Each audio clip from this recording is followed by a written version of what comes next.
Hey, welcome to the channel, and like many of you either are or were or might be in the future, I am a new streamer.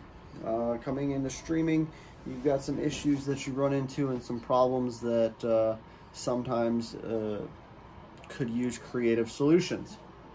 And money. We like money, so we're going to save money.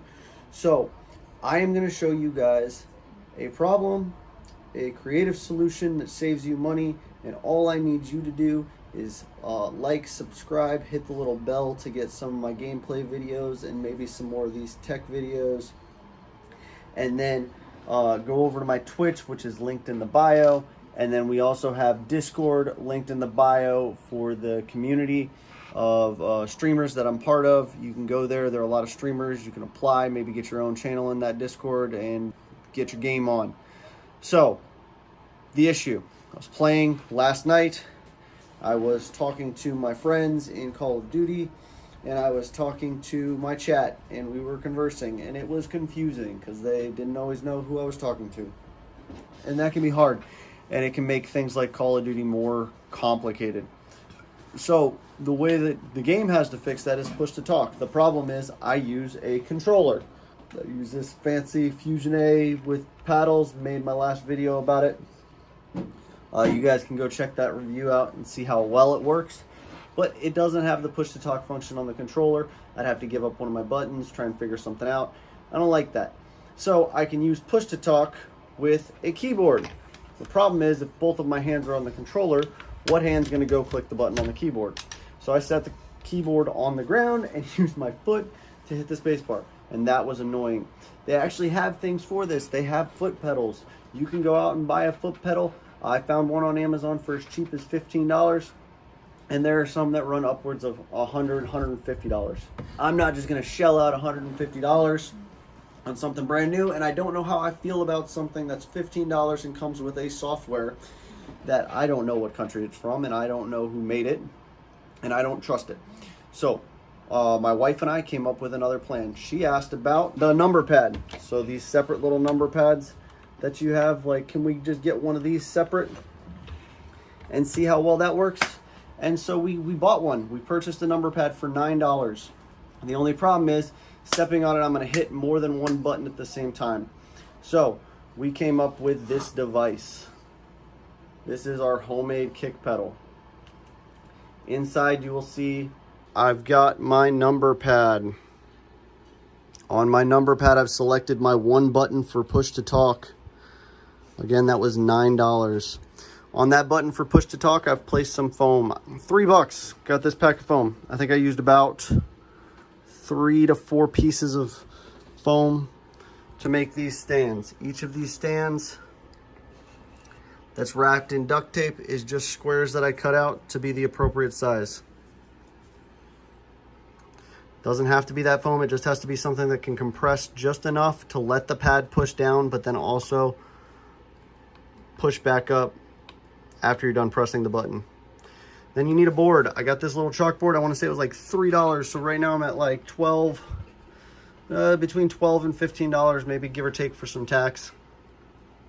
But it's got this little push, and I gave it my little design, put my cat wrestler logo on there.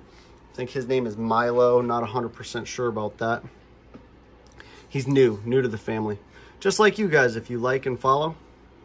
But yeah, so it just needs to be some solid piece that you can press down on, and you're not going to run into any issues or breaking or bending. This worked out pretty well because it was hinged and I could attach the keyboard to the bottom. If it was just the top, you just want to make sure that there's some way that it's attached and it's not going to move around a lot and fall off whenever you're using it on the ground, because that's the idea.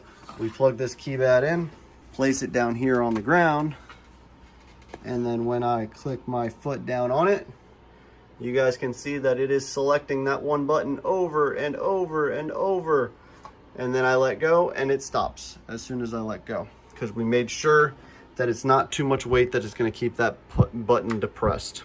Talking to people about this. In Discord, if I go over here and click my user settings, go voice video, push to talk, click here, and we will record the one button that we want. Let's say we had it on space, and stop recording. Now I do edit keybind, hit my thing. It's going to do the number pad / so it won't register from this / it has to be the / either down here on the number pad at my foot, or maybe this number pad, because I've got a number pad on this keyboard right here, my little clickety clack. Also, I went with a number pad that doesn't click, so I won't have to worry about hearing that click. Go ahead and enter a call. It doesn't really matter if he picks up right now. What I want to show you guys is if you look at my face, anytime I press down, now that I have that on, it's going to work. Clicking on my foot pedal, let go of my foot pedal, and we're live and then not live. Live, not live. So there's that. Okay, the very last thing I'm going to cover is I'm going to go over the things that we use to make it. We have this number pad or a keyboard that can take that input.